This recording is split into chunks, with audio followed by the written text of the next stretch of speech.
US tariffs against China add up to 145%. Is America heading towards a recession? The Dow's down more than 1,000 points as that global sell-off intensifies. We're in uncharted, unprecedented uncertainty. I think it could get worse if we don't make some progress here. President Trump is urging Americans to stay cool. What's up, you guys? It's Graham here, and I hope you're prepared for what's about to happen. Starting right now, the United States has implemented a 145% tariff on China in response to their 84% tariff on the United States. So as these tariffs kick in and seemingly increase by the day, we're soon about to feel some substantial and immediate impacts throughout our entire economy, from the price of everyday items, to the stock market, to the unemployment rate, to even the interest rate on your mortgage. Yeah, seriously. That's why, given the severity of what's going on, as well as all the misinformation floating around on the internet, we gotta talk about exactly what's happening, the impact that's about to be felt throughout our entire economy, what this realistically means for you, and then what you could practically do about this to put yourself ahead no matter what happens. Because even though we all can't be like Warren Buffett and hoard $350 billion worth of cash, there are some practical steps that you could take today to put yourself in the best position possible long term over these next few days, weeks, or months. Although before we start, as usual, if you appreciate videos like this where there aren't any hidden agendas or biases, just the facts, it would mean the world to me if you hit the like button or subscribe if you haven't done that already. Seriously, it does help out the entire channel tremendously, and it's totally free. As a thank you for doing that, I will do my best to read and reply to as many comments as I can. So thanks so much, and also a big thank you to Rocket Money for sponsoring this video, but more on that later. Alright, so as a bit of a background, in terms of what's going on and why the situation seems to be devolving so quickly, let's start here. China. Even though a lot of these headlines have seemingly appeared out of nowhere, the reality is, over the last 40 years, China has been at the forefront of production, international investment, and rapid productivity, all because of an exchange that occurred back in 1979, which gave China diplomatic relations with the United States. Countries from around the world invested their money in Chinese infrastructure, they took advantage of low-cost labor, and they helped bring much-needed funding to areas that were previously closed off. In fact, China's growth was so impressive that in 2001, they became a member of the World Trade Organization as a way to help further strengthen ties with the United States. But it didn't exactly go as planned. The United States became apparent that demand for low-cost, cheap goods was increasing way faster than expected. More and more products were being outsourced elsewhere, and corporations moved 6 million jobs overseas to allow for higher profits. Now, even though this certainly did bring down the cost of nearly everything that we use today, for China the benefits were monumental. With all of the worldwide trade and foreign investment, 400 million people were lifted from poverty. In addition to that, their economy is now 11 times larger today than it was in 2001. They became the world's largest exporting nation in 2009, and they were even touted as the world's economic miracle while they grew at a faster pace than any other nation. However, not everything was exactly as it appeared on the surface, because the more China grew, the more powerful they became in relation to every other nation. The more leverage they had within their own businesses to control them, the more they could change policy in any way that they deemed fit, and the more difficult they'd become to join forces with. In fact, members of the World Trade Organization allege that China's been providing illegal state subsidies to businesses who export their products, discriminating against companies who don't buy from Chinese manufacturers,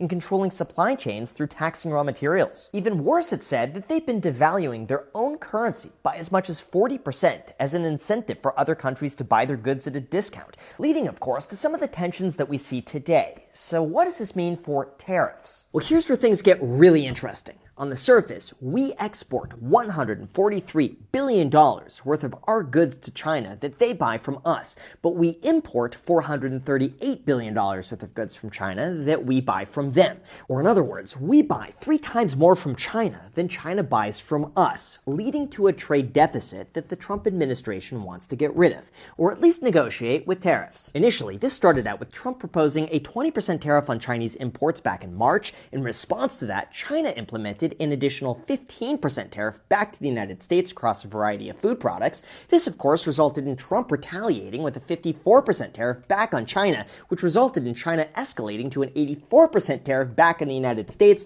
and this is where everything completely fell apart. On April 9th, Trump announced a 90-day tariff pause across all countries, with the exception of China, and instead, the United States increased China's tariff to 104%. China refused to back down once again, and at the time I'm recording this video, tariffs have now been increased to a whopping 145%. In fact, China recently went on record to say that if the US insists on further escalating its economic and trade restrictions, China has the firm will and abundant means to take necessary countermeasures and fight to the end. Or I guess put another way, this is becoming a real-life game of chicken to see which country is going to bow down first, and it's unclear exactly how this is going to end, especially if one country puts tariffs on another in response to their tariffs, until everything falls into the abyss. This has resulted in several estimates predicting that the cost of an iPhone produced in China could soon increase by $800, or 67%, while an iPhone 16 Pro assembled in India could see just a $45 increase. To make matters worse, this applies to all shipments without any exemptions. For example, in the past, shipments under $800 were exempt from tariffs since those were mostly sold consumer to consumer. But now that's no longer the case, and even Amazon has recently said that the most likely outcome is that these tariffs result in increased prices for customers. Of course, China's responded to all of this by saying that they are open to negotiating, but it needs to be based on mutual respect and equality. Although our Treasury Secretary recently said that he believes China doesn't want to come and negotiate because they're the worst offenders in the international trading system. They could raise their tariff, but so what? This leaves us with the realization that this is either a art of the deal negotiation that is going to result in a once-in-a-lifetime opportunity, or it's a situation that's about to get very messy very quickly. Although in terms of the impact this is going to have on you, you're 100% going to want to hear this. Although before we go into that, look, it's no surprise I've been a huge advocate of doing anything you can right now to cut back, lower your expenses, and save as much money as possible. Like in terms of what's going on in the markets right now, I'm seeing this as one of those rare times where you're able to buy into equities at 20% discounts from where they were a few weeks ago. That's why when it comes to saving money, our sponsor Rocket Money is there to help. For those unaware, Rocket Money is a personal finance app that allows you to manage subscriptions, lower bills, create a custom budget, and grow your savings all in one place. As an example of this, one of my favorite features is that Rocket Money allows me to cancel unwanted subscriptions. Just connect your bank account, and Rocket Money automatically makes a list of all your subscriptions so that you can keep track of them in one place. And then you're able to cancel the ones you don't want to use anymore with just a couple taps. Plus, Rocket Money may even be able to try to get you a refund on some of the lost money. They can also help you lower bills because Rocket Money will automatically scan your expenses to try to find savings. With just a couple taps, Rocket Money can help negotiate bills on your behalf, from internet to cable to phone and more. And there's no dealing with customer service calls. Just let the app's negotiators work for you to try to get you the best possible rate. This is why Rocket Money has helped save its customers up to $740 a year when you use all of the app's premium features, and they've helped customers save over $500 million in canceled subscriptions. No joke, I probably check Rocket Money at least once a day to keep track of my spending, get updates on larger expenses, and even track my net worth. So if you'd like to take control of your finances today, just go to rocketmoney.com/Graham to get started for free and then unlock even more features with premium. Or the link is also down below in the description. There's literally no better time than right now to get started on something like this. Again, the link is down below in the description. Thank you so much, and now let's get back to the video. Alright, so in terms of the realistic impact this is going to have throughout America, let's talk about price increases. As it stands right now, nearly 14% of everything we buy comes from China. They're our second largest trading partner, even above Canada. But in terms of what China buys from the United States, it's also pretty substantial, at 7%, meaning China buys more from the United States than they buy from any other country. This implies that both countries, to a certain degree, are reliant on each other for their economies to run smoothly. Of course, for the United States, there are some significant benefits of trading with China, and this is why our imports have increased more and more over the last 30 years. For example, first, we get access to lower prices. In fact, a 2019 study found that increased trade with China boosted the annual purchasing power of the average U.S. household by $1,500 between 2000 and 2007. Second, exports from China supported over 1 million jobs in the United States, or about 0.5% of the entire civilian workforce. In this case, American companies can earn tens or hundreds of billions of dollars from China that they could then reinvest back into their U.S. offices. The same applies to China, who's invested tens of billions of dollars in the United States. Third, we also benefit from China's hyper-specialization. The thing is, China's very, very efficient at heavy industries like steel, machinery, or assembly line production, way more than the United States, and doing those jobs domestically would be a huge waste of time and resources. And fourth, we could get access access to China's growing population. Like as of 2025, China makes up 17% of the entire worldwide population, and a large portion of those people have now been lifted from poverty while consuming more goods and services. For instance, keep in mind that more than half of Facebook's revenue is from overseas. 67% of Apple's business is generated from outside of the United States, and even Tesla is collecting 25% of its revenue from China alone. But it's also not without a bit of a catch, because there are downsides. Unfortunately, first, this does result in job losses throughout manufacturing. For reference, in 1970, about a quarter of American workers held jobs in the manufacturing sector, and today it's only about 8%.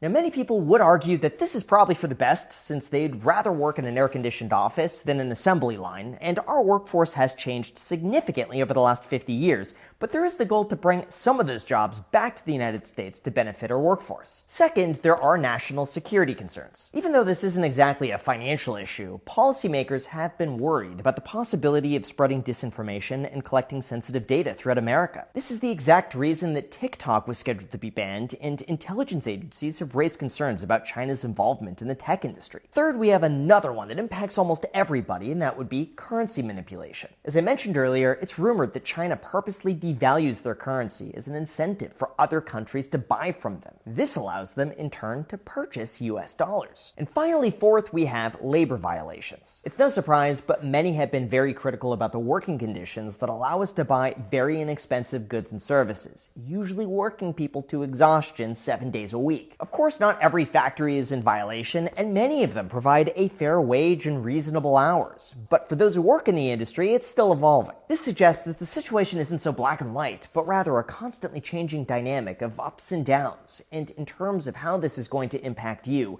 we need to talk about the trade deficit. Even though it seems like we're getting ripped off because we buy more from China than they buy from us, it's important to give context because there's a lot more to the story, and trade deficits aren't always a bad thing. Like, consider this. Here in the United States, we have $163 trillion worth of wealth with a savings rate of just 4.6%, compared to China's $84 trillion of wealth and 44% savings rate. See, culturally, a lot of China's of the mindset that money should be saved, not spent. As a result of that, they consume a lot less, and that leads to some of the trade imbalance that we've noticed recently. It's kind of like saying person A spends almost all of their money, and they're 5 times richer than person B, who saves 40% of their money. So it's natural that person A consumes more from person B than person B buys from person A. In this case, it isn't so much of a trade deficit, but rather fundamental differences in the mindset when it comes to saving, consumption, and spending. And frankly, if you enjoy a lot of the cheap items that you use on a day-to-day basis, it's in large part due to China's ability to produce those items very quickly and cheaply. Now, on the bright side, as severe as 145% tariffs might be,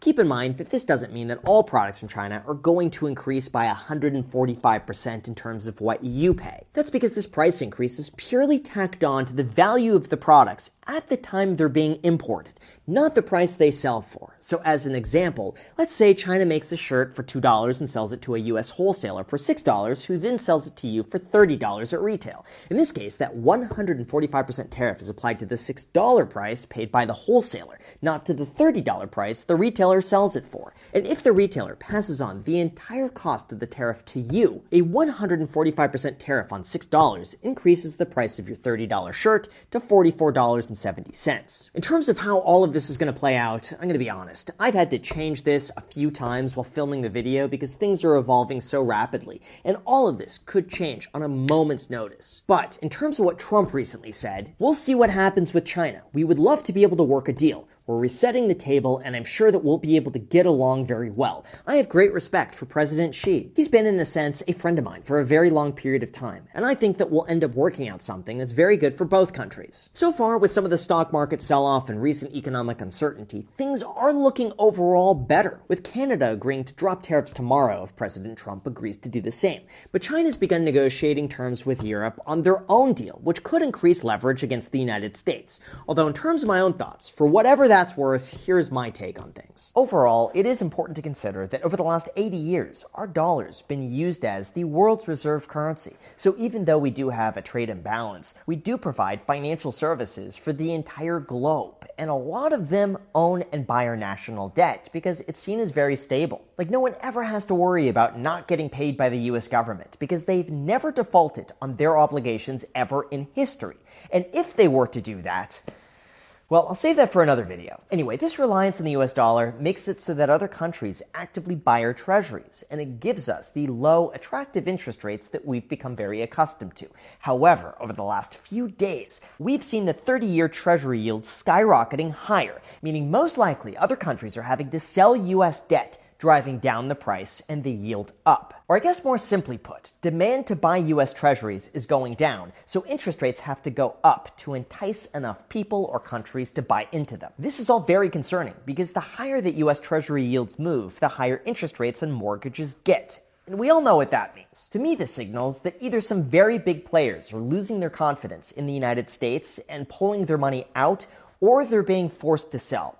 I honestly have no idea which one it is, but it's something to pay very close attention to. Objectively, we do risk losing favor with the rest of the world if we can't become a reliable, stable trading partner. Worst case, this trade war causes other countries to reduce their reliance on the United States and move their manufacturing elsewhere because we've become slightly more unpredictable. Of course, best case is that we negotiate some really good deals and everyone moves on as normal, but that could also take some time. And even if we do come to an agreement, manufacturing is not going to change overnight. Generally, it's going to take years to move jobs and processes from one country to another, or even for some of that investment to yield any sort of significant return. And there's also the possibility that the next administration could run back a lot of these policies without a guarantee of sticking around. Businesses don't want to outlay a lot of capital and work for something that isn't guaranteed to stick in place, and a lot of that uncertainty is going to cause them to probably remain on the sidelines for longer than expected.